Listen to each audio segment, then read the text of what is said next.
And now to another issue that played a prominent role in last night's State of the Union address, cybersecurity. After announcing the signing of a new executive order designed to strengthen cyber infrastructure, the president made a push for Congress to pass comprehensive legislation focused on addressing the issue. And today, he just might get his wish. Chairman of the House Intelligence Committee, Mike Rogers, and Congressman Dutch Ruppersberger are resubmitting the Cyber Intelligence Sharing and Protection Act, better known as CISPA. All this week, we've been looking at new initiatives launched by President Obama. Tonight, cybersecurity. Ray Suarez reports. We know hackers steal people's identities and infiltrate private emails. We know foreign countries and companies swipe our corporate secrets. In his State of the Union address Tuesday, President Obama laid out one of his top priorities, protecting America's critical infrastructure from the growing threat of cyber attacks. Now our enemies are also seeking the ability to sabotage our power grid, our financial institutions, our air traffic control systems. Over the past 6 months, the websites of American banks have repeatedly been attacked, reportedly by Iran. In the last few weeks, major U.S. media companies, the New York Times, Bloomberg News, the Wall Street Journal, and the Washington Post have all said the Chinese are behind sustained hacking attempts on them. And earlier this week, the Washington Post reported the intelligence community now believes the U.S. is a target of a major cyber espionage campaign, with China as its most aggressive perpetrator, seeking to steal data for economic gain. To counter these efforts, President Obama announced a new initiative. I signed a new executive order that will strengthen our cyber defenses by increasing information sharing and developing standards to protect our national security, our jobs, and our privacy. The National Cybersecurity and Communications Integration Center is in Northern Virginia. It's the Department of Homeland Security's premier cyberspace monitoring facility.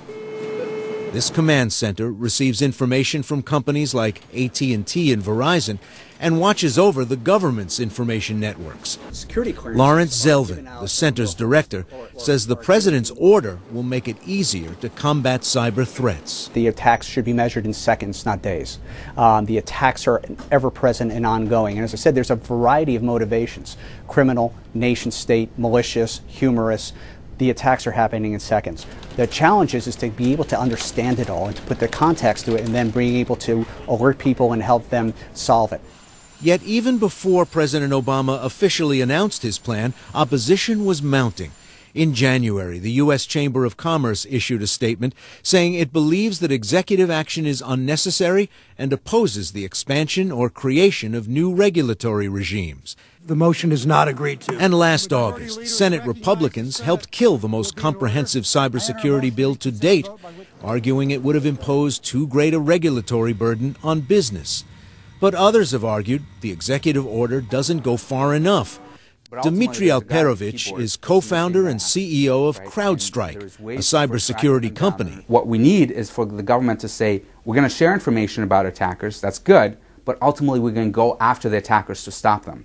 Because if we don't remove them from the battlefield, their techniques are going to get better, their capabilities will ultimately exceed your defenses, and they'll ultimately penetrate you and do real damage. And that is what's not happening today, or at least a discussion about that is not happening. Earlier today, I sat down with Janet Napolitano, the Secretary of Homeland Security, to talk about this new cybersecurity initiative.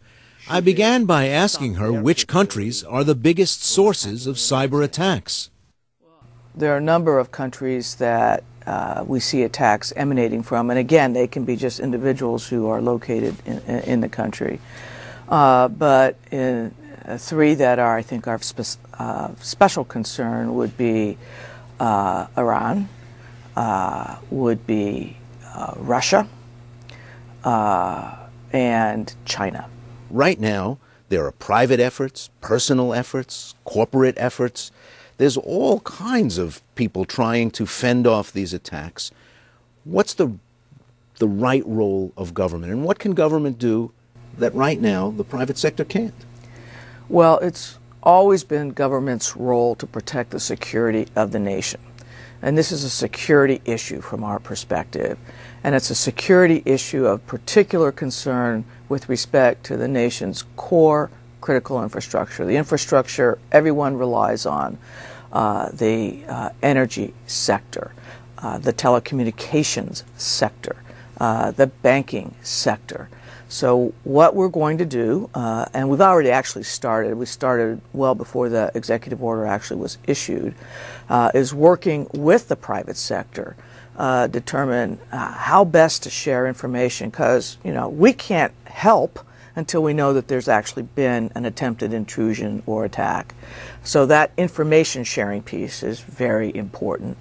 And in addition to that, what are the best practices that infrastructure owners should exercise to best protect their systems? Is this a realm where the United States is not only taking incoming, but also seeking to disrupt the operation of networks in some of the countries you named, in Iran, in China, to stop their capability from attacking the United States? Well, I think what we want to focus on at this point is what can the private sector do to interrupt these attacks. So, for example, the NSA and the FBI, myself, General Alexander for the NSA, Bob Mueller for the FBI, myself, met with a particular group of executives that have major roles in the so-called ISPs, the Internet Service Providers, what they could possibly do. We've met with leaders in private industry in terms of the core critical infrastructure of the country as to what they can possibly do. Have cyber threats moved to a new level so that when you're being briefed on people who are actually trying to physically attack the United States, this is also a standard part of what you're told about people who threaten the nation? Yes. I receive information about cyber actors or people using cyber networks on a daily basis. And as I said, we receive thousands of reports that come into us from private industry every year. Is that a new kind of war? If you're not trying to blow something up or kill Americans, but you're trying to steal a wing that took years to develop from a private aerospace manufacturer, trying to steal a program that took years and a lot of investment to develop in our Silicon Valley, is that just war by other means now? Well, it's huge economic loss to the country. I mean, the United States is the nation of innovation, and we have the best innovators really in the world. Our intellectual property is one of our huge national economic assets. Yes, so to the extent that some are seeking to infiltrate our networks, steal that information, not have to invest in the research and development that goes into innovation, that's a really big deal. So we have this new executive order. What does it create? What does it do that's new, that tightens up, that fortifies our defenses?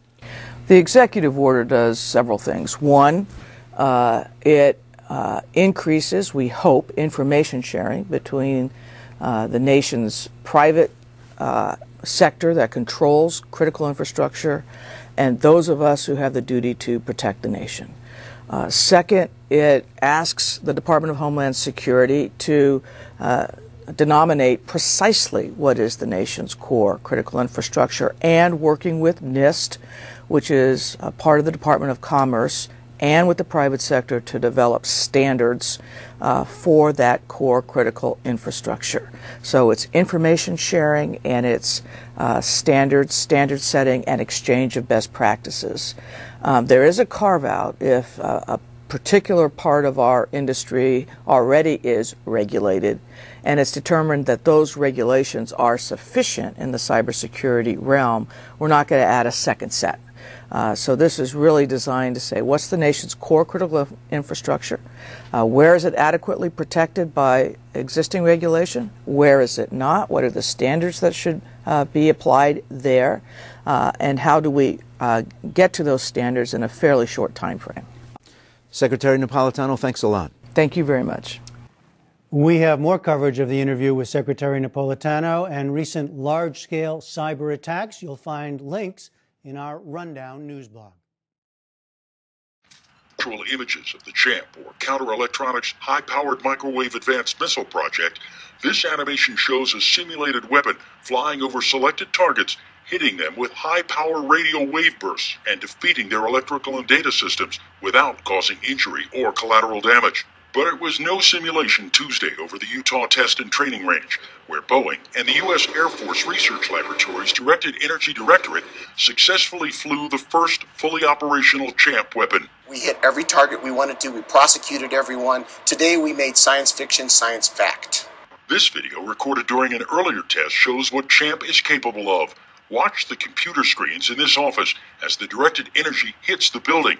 While the computers were knocked out, there is no structural damage. Fade to black. When that computer went out, when we fired, it actually took out the cameras as well. We took out everything on that. It was fantastic. Excellent team.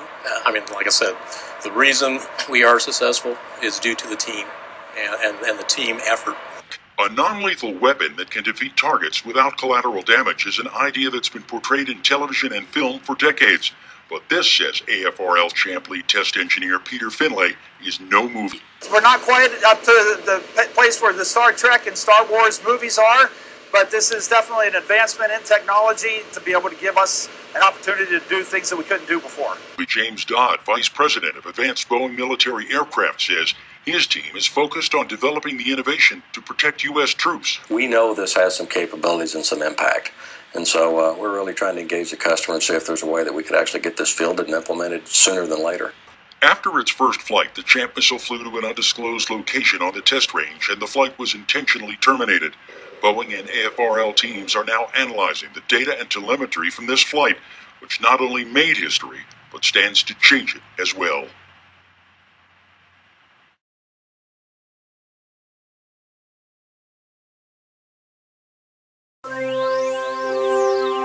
And you know a lot of people still got this internet thing all twisted. So in case you missed it, well, I'm glad you made it. Come on in, get educated. Stop, think, connect. Here we go.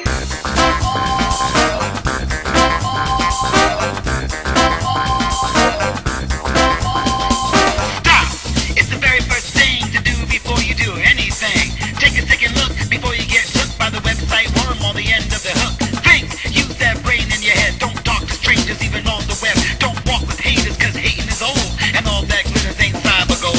Now that you went and cooled your jet, now that you're ready with no regrets, now that you got the first two steps, I'm gonna tell you what you ought to do next. Click with your conscience, HD clear. Download safely with no fear. Keep your cyber attacks are attacks on a country's internet infrastructure, which means both websites belonging to politicians and to the government, systems belonging to banks, belonging to public utilities, belonging to public transportation, all sorts of things that cause huge, huge damage in everyday life. Over the weekend, we saw some pretty small-scale cyber attacks.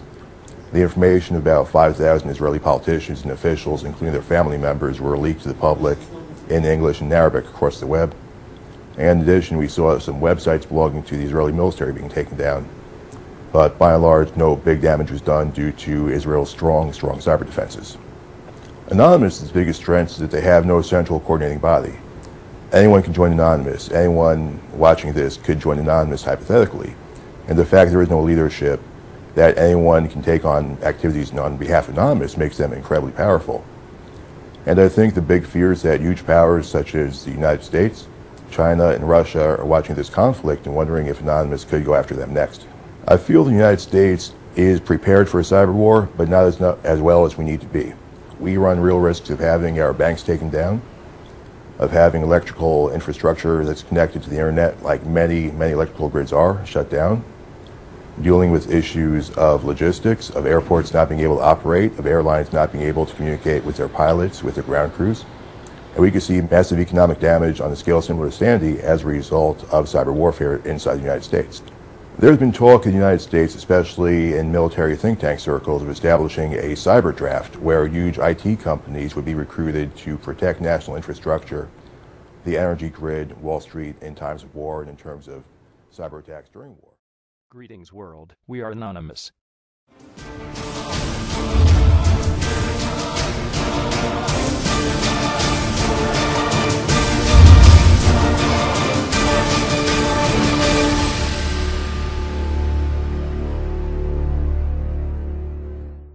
It has come to our attention that the media and Scientologists have been spreading mass rumors of our terrorist acts, though we feel that the rumors are so ridiculous that any normal person would never fall for such propaganda. We understand some have been led astray. Long ago, Anonymous was nothing more than a handful of teenagers on image boards.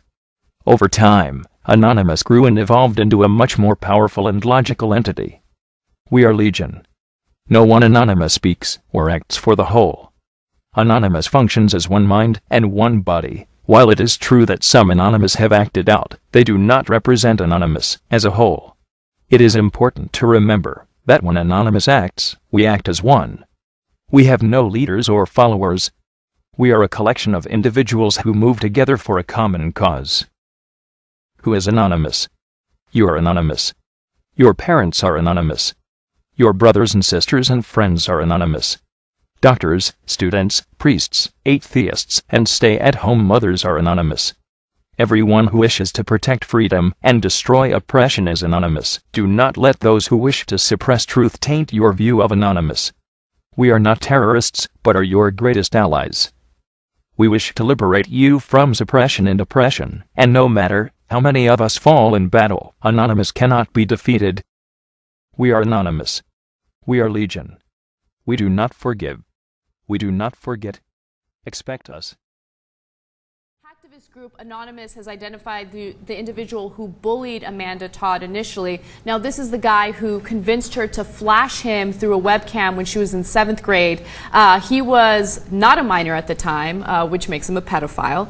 Later on, he used the image to extort her and basically convince her to do a live webcam show for him. Otherwise, he would send that picture to friends and family. He sent the picture to friends and family, and then that kind of started this whole cycle of bullying. She moved schools several different times as a result, and regardless of where she went, those images of her basically came back to haunt her. So many students had bullied her that she eventually took her life last week. And it's just a really sad story, and I'm very mixed as to whether or not I should applaud Anonymous, because I feel like they have the right intentions, right? Like their hearts are in the right place. They feel that this girl was bullied to the point where she couldn't take it anymore and she took her own life. She was on antidepressants. Her family did everything possible to make sure that she got better, but she didn't get better. It just consistently got worse. And they identified the guy, you know, his name is Cody. They shared his private information online. I mean, Anonymous is amazing with this stuff. You don't want to mess with Anonymous because they will find your private information and they will post it online. And basically, now he's a bit of a target. Yeah. And he's actually going through the legal system right now in Canada because he was involved in another case involving a minor.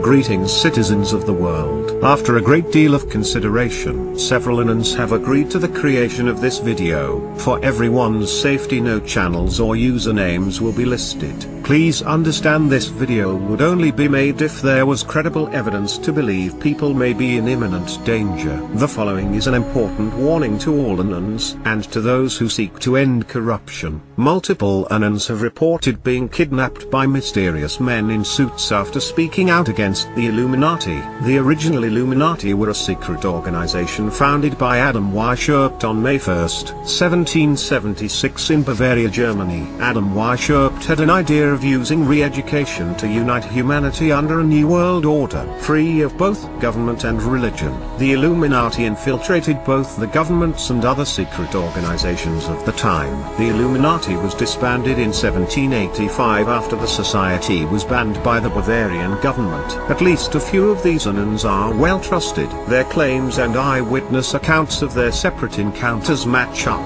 This has led us to believe the same organization is responsible for each of the kidnappings. It's unclear who's exactly responsible for the kidnappings. Whoever these people are, they have a lot of connections and a lot of power. It's important to note that all the Inans kidnapped spoke out against the Illuminati directly prior to being kidnapped. The Inans kidnapped reported being drugged and interrogated. They were threatened into taking down their videos and removing their comments directed at the Illuminati. It's possible a government is responsible for the kidnappings and is using the Illuminati as a diversion. However, it's also possible an organization going by the name Illuminati is responsible for the kidnappings. It can't be ignored that these kidnappings did take place. All we know at this point is the kidnappers wear black suits, drive unmarked vehicles, and appear to be targeting Inans who speak out against the Illuminati. Be assured the crimes committed by these people will not be forgotten. Justice will come for them. We are anonymous, we are legion. We do not forgive, we do not forget. Expect us. The 21st century has already seen its fair share of inventions. We now have iPods, iPhones, and even electric cars. But not all inventions are positive ones. Could this century's most dangerous innovation be cyber weaponry? That's the argument of the Russian telecommunications engineer Eugene Kaspersky. He founded one of the world's leading antivirus companies. He and many others believe that alleged state-sponsored cyber viruses like Stuxnet threaten global security. He draws a parallel to the Manhattan Project 70 years ago, which developed the nuclear bomb, saying that government efforts to build powerful cyber viruses have unforeseen consequences. That's why Kaspersky is calling for a ban on cyber weaponry. Unless countries adopt an international treaty forbidding computer warfare, he warns that states' military defenses, power grids, and financial systems will be under serious threat. Experts agree that it's hard to predict all of the ramifications of cyber weapons. Because cyber viruses cross national boundaries, they could potentially be declared as official acts of war and could spark a more bloody form of warfare. But for all the naysayers, there are also cyber advocates. Many American analysts say cyber weapons are an ethical alternative to violence. After all, unlike nuclear weapons, tools like Stuxnet don't have to cost lives. Cyber weapons are also cheaper than traditional military warfare, costing just a fraction of typical arms costs. What's more, the U.S. has a clear military advantage in the cybersphere. When it comes to cyber war, the U.S. is way ahead of its competitors, and that's exactly why some say Kaspersky and his Russian colleagues are calling for an online arms control ban. What do you think? Should cyber weapons be banned, or are they an ethical alternative to traditional warfare? The two Chinese telecommunications companies could be a threat to the national security of the United States. That's the conclusion by the House Intelligence Committee after a year-long probe of Huawei and ZTE. We do not have the confidence that these two companies, with their ties to the Chinese government, can be entrusted with infrastructure of such critical importance. The committee has no proof of any wrongdoing, but its chairman claims the companies could be a kind of Trojan horse, allowing the Chinese government to gather intelligence or strike the U.S. with a cyber war. The committee is urging American companies as well as U.S. government systems and contractors to find other vendors. But Huawei tells CNN the committee is just trying to poke China in the eye on cyber attacks by holding its company hostage. Huawei is Huawei. Huawei is not China. Whatever concerns that the committee or the U.S. government has with the state, the government of another state, or vice versa, has nothing to do with my company. And my company should not be held hostage to someone's political agenda. Huawei is one of the biggest information communications technology providers in the world, a $30 billion firm with 120,000 employees worldwide, operating in 140 countries. With 1,700 employees in the U.S., it provides telecommunications infrastructure as well as phones and tablets. Its founder was an engineer in the Chinese army nearly 3 decades ago, but the company denies any ties with Chinese intelligence. The congressional committee, Huawei says, made up its mind even before the hearings began. A statement on the company's website says the committee's report not only ignored our proven track record of network security in the United States and globally, but also paid no attention to the large amount of facts that we have provided. The congressionally created U.S.-China Economic and Security Review Commission found that Huawei receives funding from the Chinese military for research and development of cyber, communications, and intelligence gathering systems. But Huawei calls that charge patently false. Hi, I'm David Rode, and I'm interviewing today David Sanger about his extraordinary new book that's come out. And David, I want to sort of get to the heart of this. The most remarkable chapter in this book, and many other people have said this, is called Olympic Games. It's about a covert American program to disable Iran's nuclear program. Can you talk about what you found, what actually the U.S. and Israel had been doing to disable or at least slow down the Iranian nuclear program?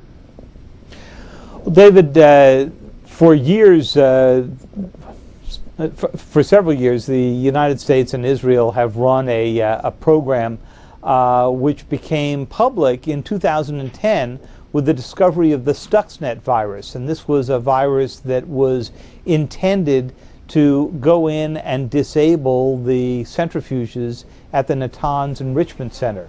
The centrifuges are these equipment that runs at supersonic speed to enrich uranium. And the idea was to put a computer virus in that would literally destroy the centrifuges by speeding them up too fast or slowing them down and sending them out of whack. For years, the Iranians were under attack, but they didn't know it until Stuxnet got released in 2010 because of a programming error in which either the U.S. or Israel or programmers at both ends had sort of overwrenched the virus a bit, and it leapt aboard the laptop computer of an Iranian engineer who was plugged into the system at Natanz. When he wrapped up his laptop and went home and went into the internet, the virus began to propagate around the world. And that's what we all came to understand as Stuxnet. I pulled on that string and discovered a much broader program called Olympic Games, which was an effort to destabilize and slow down the Iranian program with a series of these attacks. There's some question about how effective it's been. The CIA estimates are that internally that it probably slowed the Iranians by a year and a half or 2 years. Others think that's a little bit aggressive, but it certainly was a setback. It's part of the social media landscape that has revolutionized the way we communicate. Twitter allows users to broadcast their thoughts 140 characters at a time. From the very first tweet to declaring historic presidential victories, to the downright dumb, all of it has been stored at the Library of Congress. The planned use of unmanned aircraft in U.S. airspace has been one of the biggest stories in the country in recent months. This week, federal officials sought proposals to create 6 drone test sites around the country. The Federal Aviation Administration is the governing body that would allow the drones to be flown in U.S. airspace. The FAA posted an online draft plan for privacy protection. The plan would require test sites to follow federal and state laws and to allow regulations to be viewed publicly. However, many are skeptical that privacies will be protected. We're more prevalent in the world in cyberspace, but it means we're more prevalent in the U.S. And so more individuals in our country, all of our activity is now subject to being monitored by the Department of Defense and the National Security Agency. Privacy advocates worry that the spread of drones will add to the surveillance that Americans already experience online. They say it could lead to a Big Brother surveillance society. People have expressed concern that what is being done is illegal, and I think the secrecy, again, is going to be something that we really have to fight back against moving forward and make sure that we do know what's going on. Federal officials are moving on a law enacted a year ago to develop sites where civilian and military drones can be tested for integration into U.S. airspace. Right now, much of the skies are limited to manned flight. The U.S. government is looking to make drones that are relatively cheap to use but are wide-scoping in their application. Already, engineers have constructed drones that can be as small as hummingbirds and others that can weigh up to 15,000 pounds. The top markets are expected to be local and state police departments.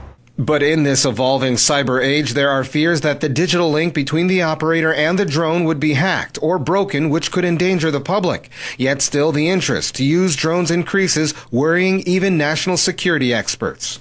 Well, I certainly hope not, because I think it is profoundly disturbing to think that, it's almost like we're living in a sci-fi novel. The FAA predicts that an estimated 10,000 civilian drones will be used in the U.S. by 2018. The Aviation Administration has already given permissions for drones to be used at some universities, police departments, and other government agencies. Colin Campbell, Press TV, Washington.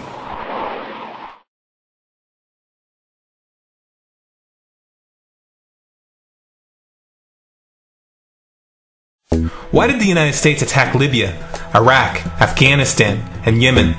Why are U.S. operatives helping to destabilize Syria? And why is the United States government so intent on taking down Iran, in spite of the fact that Iran has not attacked any country since 1798? And what's next? What are we headed for? When you look at the current trajectory that we're on, it doesn't make any sense at all if you evaluate it based on what we're taught in school. And it doesn't make any sense if you base your worldview on the propaganda that the mainstream media tries to pass off as news. But it makes perfect sense once you know the real motives of the powers that be. In order to understand those motives, we first have to take a look at history. In 1945, the Bretton Woods Agreement established the dollar as the world reserve currency, which meant that international commodities were priced in dollars. The agreement, which gave the United States a distinct financial advantage, was made under the condition that those dollars would remain redeemable for gold at a consistent rate of $35 per ounce. The United States promised not to print very much money, but this was on the honor system, because the Federal Reserve refused to allow any audits or supervision of its printing presses. In the years leading up to 1970, expenditures in the Vietnam War made it clear to many countries that the U.S. was printing far more money than it had in gold. And in response, they began to ask for their gold back. This, of course, set off a rapid decline in the value of the dollar. The situation climaxed in 1971 when France attempted to withdraw its gold and Nixon refused. On August 15th, he made the following announcement. I have directed the Secretary of the Treasury to take the action necessary to defend the dollar against the speculators. I have directed Secretary Connally to suspend temporarily the convertibility of the dollar into gold or other reserve assets, except in amounts and conditions determined to be in the interest of monetary stability and in the best interest of the United States. This was obviously not a temporary suspension, as he claimed, but rather a permanent default. And for the rest of the world who had entrusted the United States with their gold, it was outright theft. In 1973, President Nixon asked King Faisal of Saudi Arabia to accept only U.S. dollars as payment for oil and to invest any excess profits in U.S. Treasury bonds, notes, and bills. In return, Nixon offered military protection for Saudi oil fields. The same offer was extended to each of the world's key oil-producing countries, and by 1975, every member of OPEC had agreed to only sell their oil in U.S. dollars. The act of moving the dollar off of gold and tying it to foreign oil instantly forced every oil-importing country in the world to start maintaining a constant supply of Federal Reserve paper. And in order to get that paper, they would have to send real physical goods to America. This was the birth of the petrodollar. Paper went out, everything America needed came in, and the United States got very, very rich as a result. It was the largest financial con in recorded history.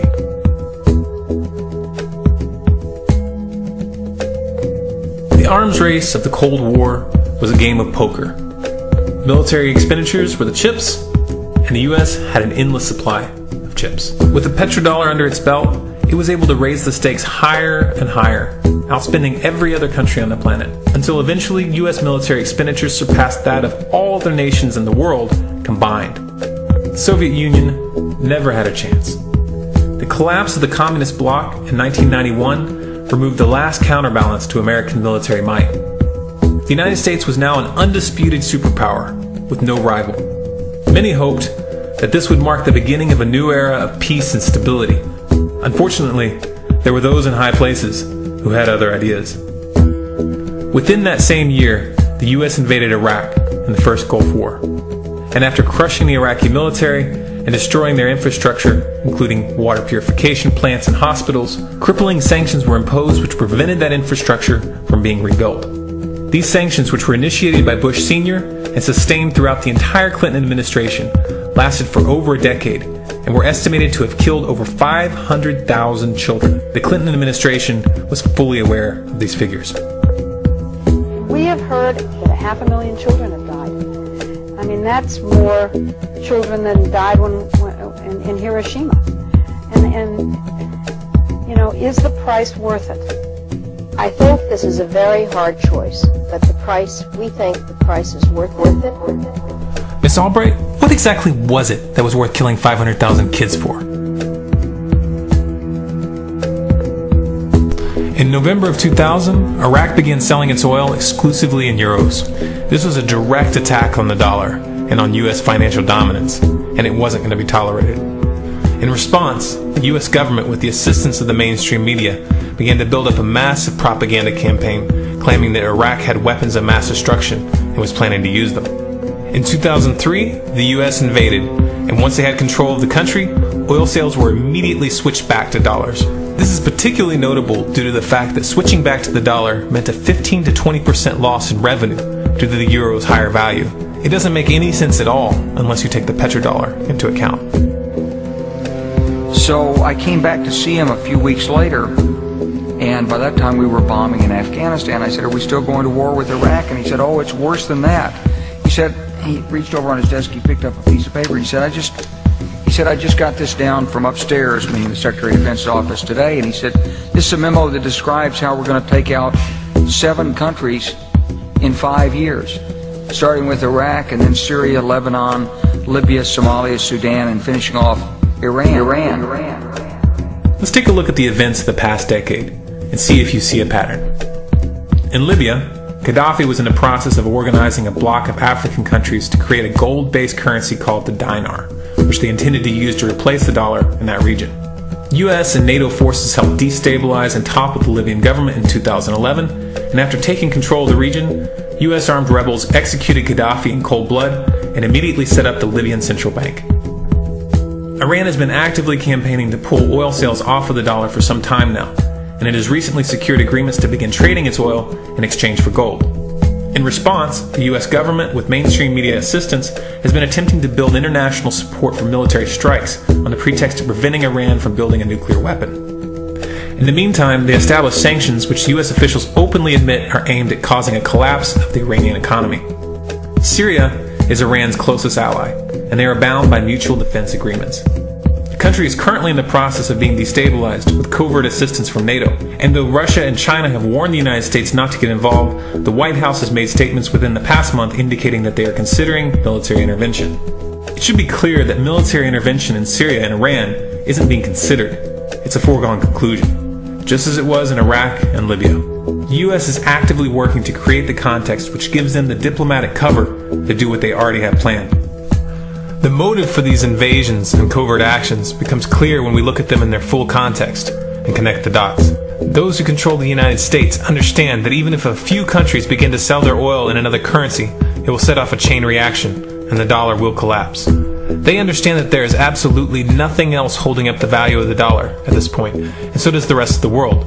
But rather than accepting the fact that the dollar is nearing the end of its lifespan, the powers that be have made a calculated gambit. They have decided to use the brute force of the U.S. military to crush each and every resistant state in the Middle East and Africa. That in itself would be bad enough, but what you need to understand is that this is not going to end with Iran.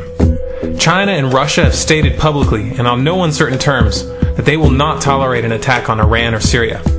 Iran is one of their key allies, one of the last independent oil producers in the region, and they understand that if Iran falls, then they will have no way to escape the dollar without going to war. And yet the United States is pushing forward in spite of the warnings.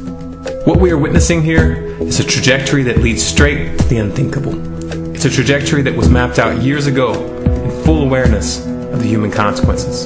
But who was it that put us on this course? What kind of psychopath is willing to intentionally set off a global conflict that will lead to millions of deaths just to protect the value of a paper currency? It obviously isn't the president. The decision to invade Libya, Syria, and Iran was made long before Obama had risen to the national spotlight. And yet, he's carrying out his duty just like the puppets that preceded him. So who is it that pulls the strings? Often the best answer to questions like this are found by asking another question. Qui bono? Who benefits? Obviously, those who have the power to print the dollar out of thin air have the most to lose if the dollar were to fall. And since 1913, that power has been held by the Federal Reserve. The Federal Reserve is a private entity owned by a conglomerate of the most powerful banks in the world. And the men who control those banks are the ones who pull the strings. To them, this is just a game. Your life and the lives of those you love are just pawns on their chessboard. And like a spoiled 4-year-old who tips the board onto the floor when they start to lose, the powers that be are willing to start World War III to keep control of the global financial system. Remember that when these wars extend and accelerate. Remember that when your son or your neighbor's son comes back home in a flag-draped coffin. Remember that when they point the finger at the new boogeyman, because the madmen who are running this show will take this as far as you allow them to. So how much time do we have left? It's a question I hear constantly, but it's the wrong question. Asking how much time we have left is a passive posture. It's the attitude of a prisoner who's waiting to be taken out to a ditch and shot in the back of the head. What are our chances? Can we change course? Also the wrong question. The odds don't matter anymore.